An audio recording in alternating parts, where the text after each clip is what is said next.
On day 8 of Operation Protective Edge, the Israeli military has committed perhaps its most horrific war crime since the offensive against Gaza began.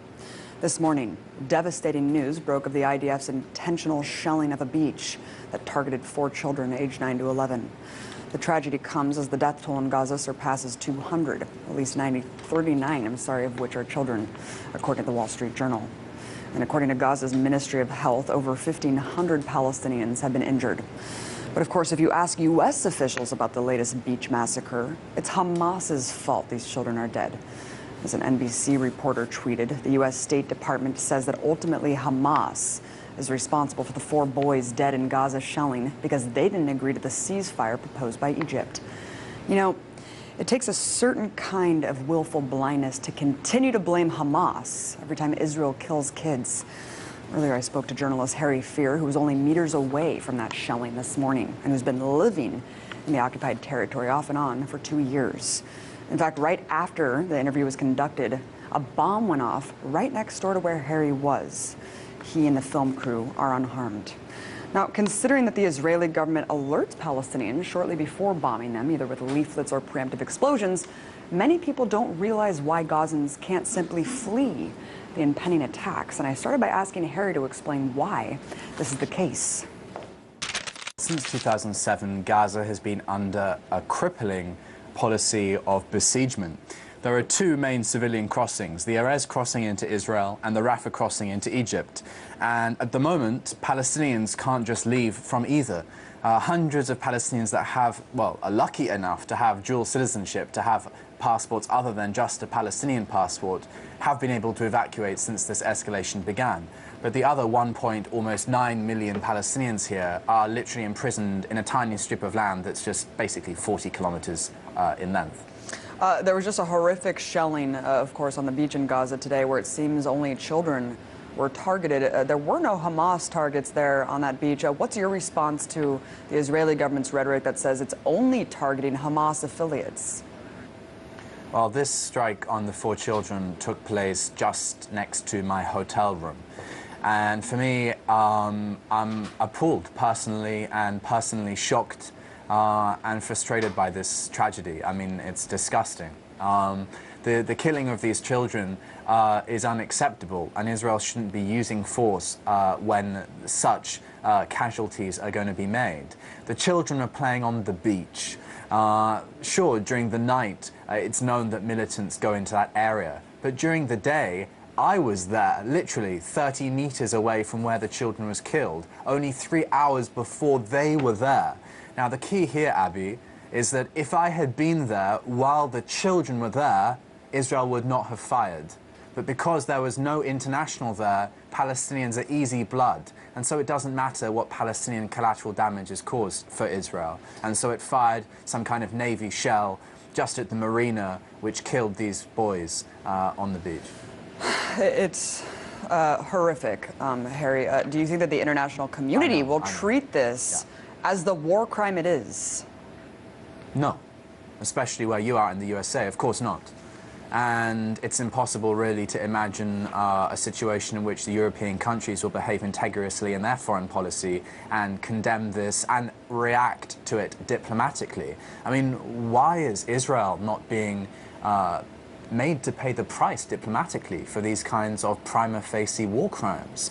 Just last week, a few days ago, we made a report for RT about the Al-Bach family. I think it was 18 people killed, including 4 children, when Israel struck this home to try and kill Hamas's head of the police. He wasn't even killed, but 4 children were killed. This is another prima facie war crime. What's the world doing about it? Nothing so far, and over recent years, nothing's been done either. That photo of those 18 graves is just unbelievably tragic, Harry. Your report was excellent on that, and I think it has a lot to do with just this rhetoric that we're hearing, that they're Hamas, and Hamas equals terrorism, and you know, there's all these anti-Palestinian memes going on. One in particular shows this house, and it says a typical Palestinian home, basically tiers of rockets stacked up, and essentially terrorists packed in the house. I mean, have you ever come across a bunker like that? I've not come across a bunker like that. For sure, there are sites in Gaza which are off bounds to internationals and journalists. Just the day when we were filming a piece, we were told by some just random plain-clothed security personnel not to point the camera there and here. But that's not the point, actually, Abby. The point is that Israel can kill just one person if it wants to. It has, during this operation, committed targeted assassinations where it strikes one person with a drone missile and 20 meters away, someone else is standing, obviously scared for their life. But it can be precise if it wants to. The point is it's not wanting to. And one of the reasons is because the international community won't make Israel pay the price diplomatically. And so Israel can engage in this kind of military activity without really worrying about it. And so we have a situation where around 80% or more Palestinians who have been killed are civilians. Almost half of them are children, we're told. It's unreal. Really, it really is. And here we are sponsoring Israel with $3.5 or so billion a year, sponsoring it militarily. According to the Guardian, Hamas rejected the ceasefire proposed by Egypt. Talk about the conditions on either side and why Hamas rejected the proposal. Well, basically, Israel's operation has been largely successful. It's been able to damage Hamas heavily, so say some Israeli officials. On the Hamas side, Hamas has not been able to really hit Israel at all because of the success of the Iron Dome system. And this Egyptian proposal for a ceasefire basically was conditionless. So Hamas would have won no medium or long-term strategic benefits for the Palestinians or itself. For example, the lifting of the siege of Gaza, easing of restrictions on Palestinians' freedom of movement, and etc. There was nothing involved in the Egyptian proposal. So Hamas saw this as something which was basically untenable for it, having just lost, of course, hundreds of Palestinians, accepting a ceasefire when Israel has paid nothing. Basically, just one Israeli has been killed as a result of the rocket fire.